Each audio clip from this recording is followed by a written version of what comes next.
Sathan media நண்பர்கள் அனைவருக்கும் வணக்கம். சேனலை சப்ஸ்கிரைப் பண்ணாங்களே சப்ஸ்கிரைப் பண்ணுங்கள், தொடர்ந்து ஆதரவு கொடுங்க. இப்போ 2024 தேர்தல் ஒரு வழியாக முடிஞ்சது. அதில் பெரிய ஸ்பெஷலிஸ்ட்டே என்னென்னு பார்த்தா டிவிகே தான். ஏன்னா வழக்கமாக எல்லா தேர்தலுமே ஒரு அலை அடிக்கும். ஆனால் இப்போ 2026 தேர்தலில் பார்த்தீங்கன்னா விஜய் என்னும் சூறாவளி அடித்தது உண்மைதான். ஏன்னா நமக்கே தெரியும், எந்த ஊடகங்களை எடுத்தாலும் சரி, எந்த தொலைக்காட்சி சமூக வலைதளங்கள் எடுத்தால் டிவிகே டிவிகே டிவிகே. ஏன்னா அவங்களோட தொண்டர்கள் சொல்கிறதுலையும் அர்த்தம் இருக்குது. ஏன்னா மூளை முடுக்கு எல்லாமே பார்த்தீங்கன்னா இந்த கட்சியோட விசில் சின்னத்தை சேர்த்துருக்காங்க அப்படிங்கிறது உண்மையிலேயே ஒரு பெரிய அதிசயம். ஏன்னா இப்போ சோசியல் மீடியா வளர்ந்துருக்கிறதுனால பிரச்சாரத்துக்கு போக வேண்டிய அவசியம் இல்லை. சில பேர் நிறைய பேர் சொல்கிறாங்க விஜய் பிரச்சாரத்துக்கே வர்றதில்லை அப்படின்னு. நிறைய கட்சிகளுக்கு சோசியல் மீடியாவில் அந்த அளவுக்கு ஒரு பலன் கிடையாது. இப்போ திமுகவாக இருக்கட்டும், அதிமுகவாக இருக்கட்டும், அவங்களோட தொண்டர்கள் பார்த்திங்கன்னா கிட்டத்தட்ட வயசு முடிஞ்சவங்க. ஆனால் விஜய்க்கு இருக்க தாவேக்கா தொண்டர்கள் பார்த்திங்கன்னா சிறு ஏதாவது 6லேருந்து 60 வரைக்கும் இருக்காங்க. அவங்க ரெண்டாவது முழுக்க இளைஞர்கள் பட்டாளம் தான். அவங்க அந்த ஒரு தாவேக்காவோட செய்தியை சோசியல் மீடியா மூலமாகவே மூளை முடுக்கெல்லாம் கொண்டு போய் சேர்த்துருக்காங்க அப்படிங்கிறது தான் உண்மையான வரலாறு. இதனால தான் விஜய் தேர்தல் பிரச்சாரத்துக்கு நிறைய தொகுதியில் போகாட்டாலும் கூட அவருடைய கட்சி மூளை முடுக்கெல்லாம் போய் சேர்ந்துருக்கிறதுல தாவேக்கா தொண்டர்கள் ஒரு பெரிய அவங்களோட வேலையை காட்டியிருக்காங்க. ஏன்னா அந்தளவுக்கு அவங்க தொண்டர்கள் மூளை முடுக்கெல்லாம் இருக்காங்க. அதனால சோசியல் மீடியா மூலமாக அவங்களோட கட்சி நிறைய இடத்துல ஓட்டு பரவி இருக்குது. இப்போ பார்த்தீங்கன்னா பெரிய அதிசயம் என்னென்னா, இதுவரை தமிழகத்தில் இல்லாத அளவுக்கு ஒரு வாக்கு சதவீதம் இந்த 2026 நடந்திருக்கு. அது ஒரு விஜய் அலையா இல்லை வேறு அலையா அப்படிங்காங்க. உண்மையிலேயே அது டிவிகேவோட அலைன்னு தான் சொல்லணும். ஏன்னா இதுக்கு முன்னால் இதுவரை எந்த தேர்தலுமே இவ்வளவு போட்ஸாக மக்கள் ஆதரவு வாக்கு செலுத்தியதில்லை. இப்போ பார்த்திங்கன்னா வெளியூர் மக்களே பார்த்தோம்.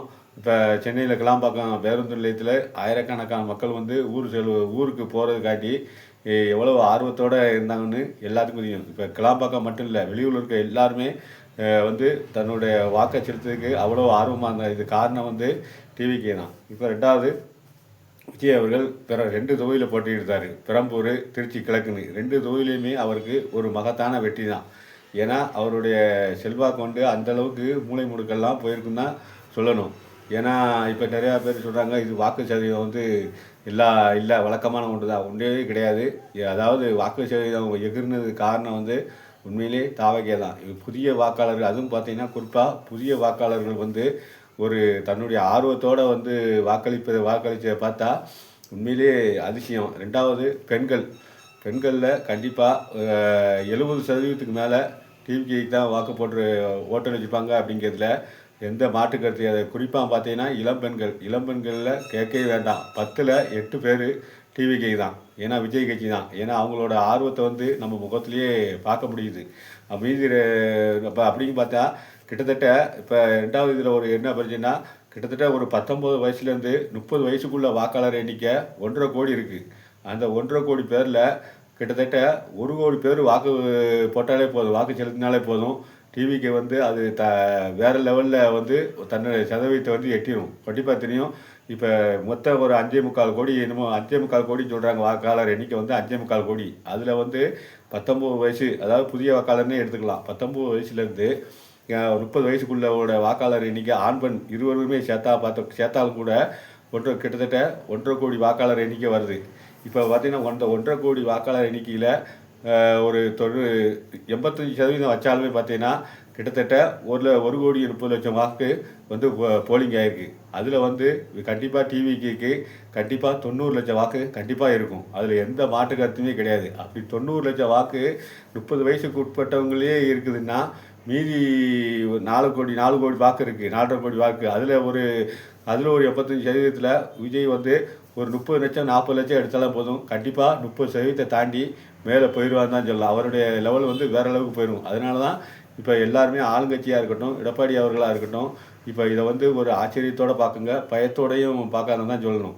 இதனால தான் டிவிக்கு ஆட்சி அமைச்சாலும் ஆச்சரியப்படுறதுக்கு இல்லை அப்படிங்கிற ஒரு கருத்தை தான் அரசியல் வல்லுநர்கள் சொல்கிறாங்க.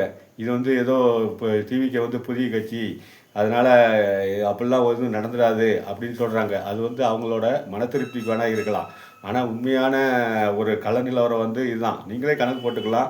19 வயசுலேருந்து 30 வயசு வரைக்கும் 1.5 கோடி ஓட்டு, அதில் 1,30,00,000 ஓட்டு போலிங் ஆயிருக்குன்னா, கண்டிப்பாக 80, 90 லட்சம் ஓட்டு டிவிக்கு வந்து கண்டிப்பாக விழுந்திருக்கும். அதில் எந்த மாற்று கருத்து. மீதி 4 கோடி வாக்காளர், அந்த 4 கோடி வாக்காளரில் இப்போ ஓட்டு பதிவான ஓட்டுகள் கிட்டத்தட்ட 3.5 கோடிக்கு மேலே இருக்கும். அந்த 3.5 கோடியில் விஜய் குறைஞ்சபட்சம் 40 லட்சம் 50 லட்சம் இருந்தாலே போதுமே. அப்படிங்கும்போது அவருக்கு அவருடைய வாக்கு சதவீதம் என்னவா இருக்குன்னு சொல்லி நாமளே கற்பனை பண்ணி பார்த்துக்கலாம். கிட்டத்தட்ட 35-40% வந்தால் கூட ஆச்சரியப்படலை. அதனால தான் டிவிக்கு வந்து கண்டிப்பாக விஜய் அவர்கள் பலமாக நம்புதார். டிவிக்கு இந்த தடவை வாய்ப்பு இருக்கும். ஏன்னா இப்போ நமக்கு நடைமுறையிலே என்னென்னா, வாக்கு சதவீதம் அதிகமானால் கண்டிப்பாக அது ஆளுங்கட்சிக்கு வந்து பாதிப்பை ஏற்படுத்தும். அதுதான் இப்போ நடந்திருக்கு. ஏன்னா இப்போ திமுகவுக்கு வந்து அதான் பெரிய கேள்விக்குறியாக அவங்களுக்கு இருக்குது. 75% தாண்டி போயிடுச்சே அப்படின்னு. சில தொகுதிகளில் வந்து 90% கூட இருக்குது. அப்படி இருக்கும்போது கண்டிப்பாக ஆளுங்கட்சிக்கு பயமாக தான் இருக்கும். என்னதான் இருந்தாலும் இந்த ஓட்டு சதவீதம் வந்து கூடுனதுக்கு டிவிக்கு முக்கிய காரணம். அப்படி கூடும்போது கண்டிப்பாக டிவிக்கு ஒரு மகத்தான வாய்ப்பு இந்த எலெக்ஷனில் இருக்குது. எலெக்ஷன் ரிசல்ட் இருக்குது. மே 4ஆம் தேதி அதுக்குரிய விடை கிடைக்கும். அப்போது யார் வந்து முதலமைச்சர் வேட்பாளர், யார் ஹீரோ, எந்த அலை அடித்தது அப்படின்னு சொல்லி நம்ம கண்கூட பார்க்கலாம். அதுவரை நாம் இப்போ பொறுத்திருந்து பார்ப்போம். இந்த வீடியோ பிடிச்சிருந்தா கமெண்ட் பாக்ஸில் கமெண்ட் பண்ணுங்கள். இதை பற்றி, இந்த அலையை பற்றி என்ன நினைக்கிங்க சொல்லுங்கள். நன்றி, வணக்கம்.